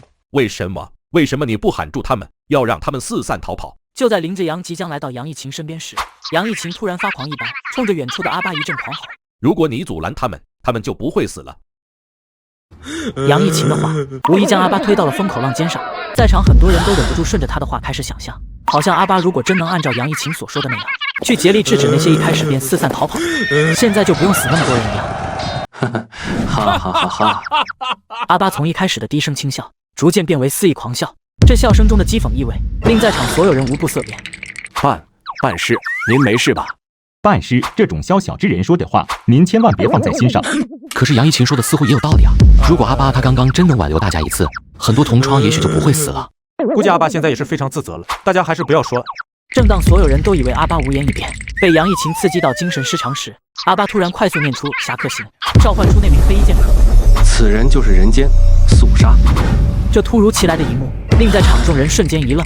等下，林子阳大吃一惊，急忙想要举枪阻拦。毕竟按照律法流程，即便杨逸勤是人间，也应该交由地方官员进行系统审问，待其签字画押后再行问斩，而不是像阿巴现在这样连问都不问，直接就下杀手。然而即便是林子阳的反应很快，可是阿巴有心算无心之想，他终究还是慢了一招。不，在杨逸勤惊恐的眼神中，剑客的长剑最终刺穿了他的胸口，令其当场殒命。阿巴办事，您怎可不经审问，不送官府，就将此人直接斩杀？饶是林子阳在尊敬阿巴，可当看到他无视国法，当着自己的面杀人时，林子阳的心中还是不由得生出3分火气。林校尉，要不还是先搜一搜此人的身，再指责我？林子阳无奈，只能照做。这是看着从杨逸勤怀中搜出的妖族令牌，林子阳瞬间傻了眼。一旁的严书桓更不用说了，一脸崇拜地看向了阿巴。办事，您是怎么知道杨逸勤就是人间的？猜的。听到阿巴的话，严书桓整个人都不好了。猜的？那万一猜错了怎么办？他人都死了。呵，错了又如何？想用圣母那套绑架老子，也该杀。看到严书桓整个人都不好了的样子，阿巴微微一笑，没有过多解释。他的话虽然狂，实则当林子阳让众人自行逃命，却仍然有5个人坚持待在自己身边时，阿巴就怀疑这5个人里有人间的存在了。尤其是杨逸勤他们3个，在那种危急的情况下，这3个人竟然会选择留在他这个素未谋面的陌生人身边，这根本不符合常理。所以阿巴刚刚才会让林子阳去打草惊蛇，查验这些人的反应。果然，这个杨逸勤坐不住了。都愣着干什么？赶紧打扫战场，联系当地官员到这儿善后。说罢，林子阳看了一眼身后的阿巴，又把头转了过去。将阿巴带至镇北关，交由元帅处置。是。林子阳此举看似是要将阿巴公事公办，实则是为了让他避开地方官员，将阿巴带入自己熟悉的军方势力中处置，这样才能护他周全。10几日后，阿巴一行北上1000余里，终于来到了镇北关。刚进入关内，阿巴和林子阳就得到了离国镇北元帅岳泽的召见。学生阿巴，属下林子阳，见过岳元帅。不必多礼，请起。谢元帅。阿巴直起身子，好奇地打量着眼前这位传奇的男人。离国30年，北境平安，全都依赖着这位赫赫有名的岳元帅。无论是人品还是能力，阿巴都很钦佩他，因此才会郑重向他行礼。都坐吧，不必拘束。阿巴士们，事情我都听林校尉说了。虽然你最后略有些冲动，但在遇到妖兵之时，你表现得有勇有谋，是个可塑之才。多谢岳元帅厚爱，给您添麻烦了。岳泽不在意地摆了摆手，一脸豪迈之色。还有你的那几首战诗《塞下曲》《侠客行》，以及对抗妖兵时创作的那首《不惹安世僧》，都已经在战场上得到了验证，效果非常强悍。朝廷已颁布檄文，正式敕封你为半师，旨意即刻就会昭告天下。而擅杀人间的这种小事，自然也会有人为你解决。有了朝廷颁布的檄文，阿巴的名气很快就会全国皆知，甚至全人族皆知。毕竟20岁出头的半师，在整个人类历史上也并不多见。岳元帅客气了，区区虚名而已，我还不放在心上。见阿巴一副不为名不为利的样子，岳泽不由得对这个年轻人更加欣赏了。阿巴，我想留你在我帐下做的亲兵百夫长，不知你意下如何？林子阳一听，瞬间一脸羡慕地看向阿巴。阿巴办事，这是天大的机遇啊！赶紧答应岳帅。见阿巴一脸不解，林子阳急忙做出解释。岳帅的亲军名叫顿山军，是整个北疆最精锐的部队，能在其中担任百夫长一职的，最少也拥有举人功名。阿巴点了点头，看来岳泽确实很看重自己，不过很可惜，他虽然尊敬岳泽，尊敬这些边关军人，但他却不想从军。毕竟当了兵就要受到军规束缚，就要长时间留在军队。整个儒道世界这么大，比前世的地心大出10倍不止。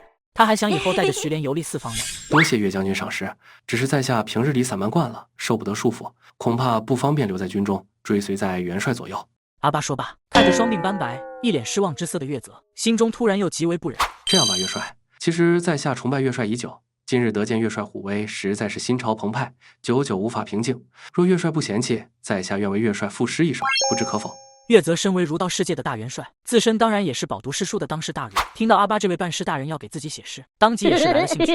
阿巴办诗既有雅兴，则洗耳恭听。得到岳泽的首肯后，阿巴先是在堂前来回踱了几步，随后他拿起笔，在空中一阵洋洋洒洒。于时明月离时关，万里长征人未还。但使镇北雨将在，不教妖魔渡天关。好诗，好诗啊！于是离国的前朝国名，雨将是世人对于岳泽的称赞。因为岳泽曾经多次依靠自己敏锐的战争嗅觉，在战争中一次又一次地识破妖族的奸计，救出过大量被妖族围困的人族，因此被世人称为及时雨将军。至于天关，因为整个妖族生活的地方是一个大大的盆地，四周几乎都是被连绵的山峦所包围，形成了一种天然的关隘，而这些大山被人族亲切地称为天关。至此，这首源自于前世的名诗出塞，被阿巴改成了一首专门赞叹岳泽的7言诗《咏岳帅》。就在此时，天空中突然雷声大作，彩云汇集。岳泽抬头看向天空，震惊地张开了嘴巴。这是圣人赐福的异象。在整个人族的历史上，除了几个别夸赞圣人的诗文获得过圣人赐福之外，还从未有过夸赞其他人的诗引发过圣人赐福的情怀。岳帅，您创造历史了！别瞎说！岳泽喝止了林子阳的话，随即一脸惊叹地看向身旁的阿巴。创造历史的不是我，而是阿巴办诗。紧接着下一秒，天空中如约降下青金色光柱，落在了阿巴身上。此刻，阿巴体内的财气猛然飙升了1大截，十分接近进士境界。青金色的赐福，难道这首诗具备了某种从未出现过的特殊功能？就像当初在审讯方圆父子时，阿巴创造出的天可度一样。由于天可度开发出了新的功能审讯，所以当时阿巴获得的赐福就是青金参半，且财气量增长的非常多。这一次也不例外。就在此时，天空中突然再度降下一道青光，落在了岳泽身上，令岳泽周身气息一阵暴涨。岳帅，您要突破了。到了我这一步，境界上想再进一步，那是难如登天。不过托阿巴办诗的福，我在当前境界已达到大圆满之境，妖圣不出，将无妖是我敌手。听到岳泽的话，阿巴和林子阳不由得面露喜色。可以说岳泽此番提升，镇北关不次于新添了100万精兵，变得更加固若金汤。林校尉，不妨试一试在下这首诗，看看有何效果。好啊！林子阳当即动用口若悬河的能力，将阿巴这首《咏岳帅》口述了一遍。下一秒，岳泽的虚影突然出现在了林子阳的头顶。这，饶是岳泽见多识广，可在亲眼见到自己的虚影后，月泽还是忍不住震惊起来。很快，月泽的虚影缓缓降落，与林子阳合二为一。下一秒，林子阳猛然睁开眼睛，双眸激射出一道金光。只见林子阳迅速打了一套拳法，拳拳带飞，虎虎生威。然而最关键的是，他的拳法之中竟然有一种莫名的神力，好像领悟到了拳法创作者在创造此拳法时的心境。而他打的拳路，正是月泽亲自创造的岳家拳。看来林校尉在融合了岳帅的虚影后，可以施展出一些属于岳帅的能力了。仿佛是为了印证阿巴的话，林子阳紧接着又拿起一杆枪，在院中耍了一通。而这枪法正是岳泽所创造的岳家枪，同样被林子阳使得颇有神韵。好啊，虽然本帅亲自说这句话，未免有些自夸，但是当镇北关全军学会此事后，战力至少会提升3成。岳泽除了是当世大儒之外，自身的武艺也是天下罕有，位列人族之巅，能短暂拥有他的战力，对于将士的提升绝对是巨大的。岳帅阿巴办事，在融合岳帅的虚影后，我感觉除了岳帅的武艺，就连我的文道战力也增加了不少，可以施展出更强大的战势。只是在使用过后，我会陷入虚弱之中，短时间内无法恢复。没关系，已经很不错了。像这样爆发型的能力，不到搏命的时候，你也不要轻易使用。是，办师，你也太厉害了，我林子阳服了。阿巴微笑着点了点头，刚想开口询问岳泽关于院士的事情，就听见城关处突然响起阵阵号角声。报，启禀元帅，关外有妖兵入侵，规模约有100万之众，黄将军请您速速前往指挥作战。哼，该死的妖族！岳泽重重一敲手，随后看向一旁的阿巴和林子阳。林子阳，你留在阿巴办师旁边，务必保护阿巴办师的安全。属下遵命。岳泽对着阿巴点头示意，将一枚象征着自己身份的令牌扔给了他，紧接着腾空而起，朝着城头的方向飞去。看到阿巴的眼神始终望着岳泽离去的方向，林子阳还以为阿巴是担心军情，笑着安慰起他来。放心吧，阿巴办事，以镇北关的坚固程度，抵御1000万妖军都不成问题。区100万妖军，顶多也就是帮镇北关练练兵而已。然而阿巴接下来的一句话，却是令林子阳愣在当场。既然如此，那妖族为何还要大费周章进攻镇北关呢？镇北关城头，副将黄凌宇正在指挥守军积极进行防御。弓箭手不要吝惜箭矢，给我射，立誓营。等妖兵开始爬墙的时候再打滚木雷石。刀盾兵、长枪兵都给本将集中注意力，随时参战。是。就在此时，岳泽终于降落到城头。元帅，您来了。岳泽点点头，面色严肃地观察着战局。眼见妖兵损失惨重，自家形势一片大好，岳泽不仅没有露出一丝喜色，反而皱起了眉头。元帅，怎么了？难道是末将指挥的不得当吗？岳泽摇了摇头，眉头始终紧缩。你指挥的没有问题，只是妖族的表现有些反常啊！100万妖兵而已，前仆后继的来送死，这很不符合常理。闻言，黄凌宇则是表现得有些无所谓。元帅，末将认为您不用太过忧心，妖族内部本就派系复杂，互相倾轧。城外的这支猪妖大军很可能就是种族斗争失败后被迫来与我军交战送死的。但是不管如何，受损失的都是他们，我们都能坐享其成，不是吗？黄凌宇的话引起了周围将领的一阵赞同，但是谨慎的岳泽依旧没有放松警惕，始终目光沉重地打量着战局。许久之后，岳泽突然想起了什么，看向了一旁的黄凌宇。凌宇，金钗呢？来了吗？岳金钗，岳泽长女，更是江门虎女，一手岳家枪出神入化，军中许多将校都曾与她比试枪法，却大多比不过她，深得岳泽喜爱。以往只要镇北关城头的号角声响起，岳金钗都会第一时间纵马前来请战，等着难得一见的战斗机会。可是就在刚刚，岳泽突然发现自己今天的耳朵好像有些清静啊。大小姐，没看到他。岳泽心中咯噔一下，本能的察觉到了不妙，当即就要命令亲兵去找岳金钗。然而他的话还没出口，岳金钗的贴身侍女就一脸惊慌地跑到了岳泽面前。不好了，老爷，大小姐听说城外妖兵的数量不多，早早的便带着娘子军出城去了。什么？岳泽突然感到眼前一阵天旋地转，然而就在此时，一名秦山军士兵也匆忙跑了过来。启禀元帅，林校尉命我前来禀报，大小姐在路上遇到阿巴办师，一言不合便强征她入伍，往城外去了。什么？这个逆女？岳泽顿时眼前一黑，差点仰头晕倒。野外某条小路上，阿巴与林子阳正在一群女兵的监视下并马走在一起。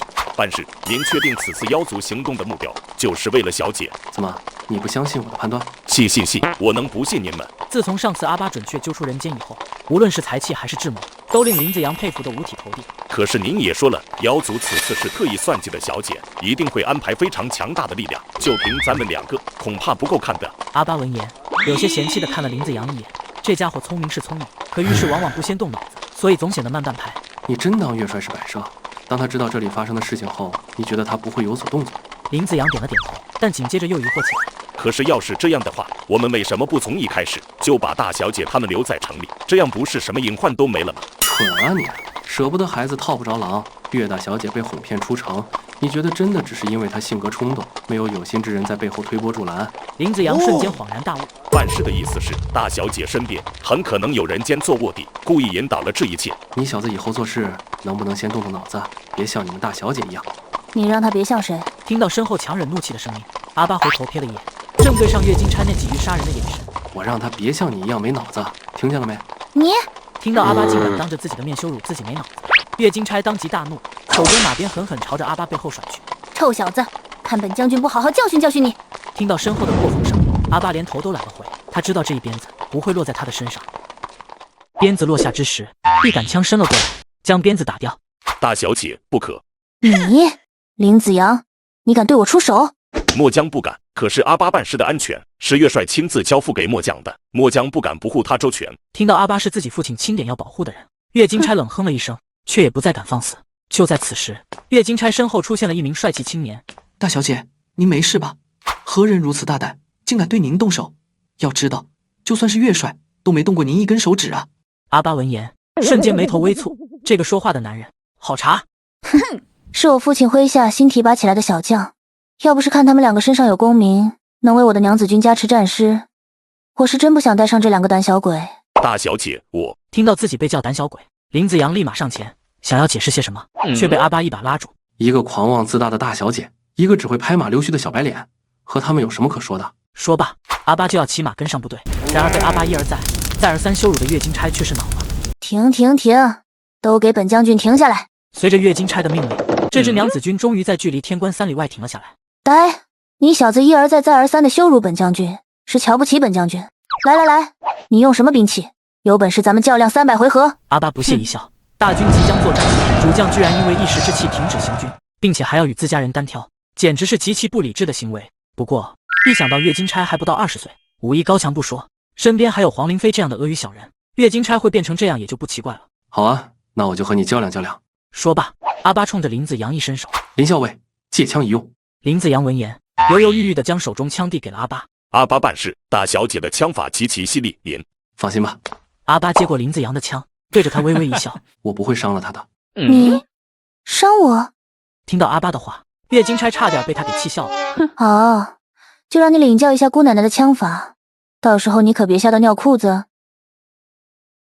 黄灵飞闻言色变，刚想上前阻拦，就被岳金钗直接推到了一边。随后，阿巴与岳金钗各自分开，分别摆出了架势。开始。随着女兵一声令下，岳金钗娇喝一声，率先向阿巴发起攻击。然而反观阿巴，只是待在原地一动不动，好像被吓傻了一般。直到岳金钗的枪尖抵近阿巴的胸前时，阿巴终于动了。只见他右手手腕，手中枪在空中画出了一个又一个诡异的圆圈，仿若一道道太极图一般，硬生生挡住了岳金钗的进攻。怎么回事？为什么我的枪就好像进入泥潭了一般，前进无路，后退无门？岳金钗当然不知道，阿巴在前世除了研究过古诗词以外，还学习过太极拳、太极剑以及太极枪，虽不至于达到什么武术健将的程度，但是这一世配合他那经过财气滋养的身体素质，越是一个岳金钗后退。怎么回事？你不是说他只是个普通的秀才吗？为什么他的武艺这么高？眼见岳金钗与阿巴的战局进入焦灼状态，黄灵飞突然冲着身后一名戴着面巾的随从一阵低吼：我不知道啊，根据我们满家的情报，这小子不应该会武功啊。没错，这随从不是别人，正是曾经闯入阿巴家想要强行玷污徐莲的满春。混蛋，就是因为你们满家，我才会怂恿岳小姐将那个碍事的家伙拉入队伍中。我警告你，我不管你们满家和那个小子有什么深仇大恨，要是因此坏了我的大事，我扒了你们满家全家人的皮。感受到黄灵飞语气中的杀意，满春早已被吓得瑟瑟发抖，不敢争辩一句。满家的实力是不错，但在这位面前，他和满员的命就和蝼蚁差不多。与此同时，天关的另一边，数十名气息强大的妖族正埋伏在山谷内侧，好似正在等待谁的到来。怎么回事？岳泽的女儿怎么停了？稍安勿躁。稍安勿躁，稍安勿躁。郎卿，你是不是被你手下的人间给洗脑了，竟整那些人族的弯弯绕？我就问你，妖圣大人让咱们把岳泽的女儿抓回去当人质，现在怎么办？眼见鲍世杰的脾气上来，郎清身后的军师被微微急忙上前打着圆场。报妖王，还请不要忧虑，你放心，我们早已在岳金钗的身边安插了眼线，他一定会帮咱们将目标诓骗出来的。又是的，等到什么时候，正面战场的100万炮灰已经折损过半，岳德那家伙随时都有可能过来支援，到时候一切都晚了。依我看，咱们与其蹲在这里空等，不如主动出击，直接将岳金钗抓走得了。不行，身为本次任务的负责人，郎清的话决定着这支妖族最终的动向。天关之内都是人族圣人的庇佑之地，我等若是强闯，你就不怕惹得人族圣人出手，将你我灭杀当场。听到人族圣人4个字，鲍世杰忍不住打了个冷战，但是紧接着他就涨红了脸，好似对自己刚刚的表现有些恼羞成怒。人族圣人都死了多少年了，你有什么可怕的？如果他随时都能出手，咱们早就没机会攻破天关了。鲍世杰这句话终于说到了点子上，令郎清瞬间心动。在妖族，人人都忌惮人族圣人，可谁都知道，人族圣人早已故去，只剩下磅礴的精神力量，还在影响着儒道世界的运行法则，护佑着人族。而这股精神力量，总有耗尽的一天。不好了，郎清大人！就在此时，一只狼妖突然从山顶处跑了过来。我刚刚看到镇北关那边，猪妖一族的大军已经折损了80%，就快崩溃了。什么？这群蠢货！郎清恼怒地低吼。早就告诉过他们，不要一股脑的往上冲，主要是拖延时间。没想到这群没脑子的家伙，居然还是这么快就打光了。大人不要生气，这群猪妖要是聪明，也不会这么顺利就成为咱们的炮灰了。咱们还是想想现在该怎么做吧。郎清点点头，看了一眼远处所剩不多的猪妖大军，又看了一眼不远处的岳金钗等人，最终心下一横，走去劫人。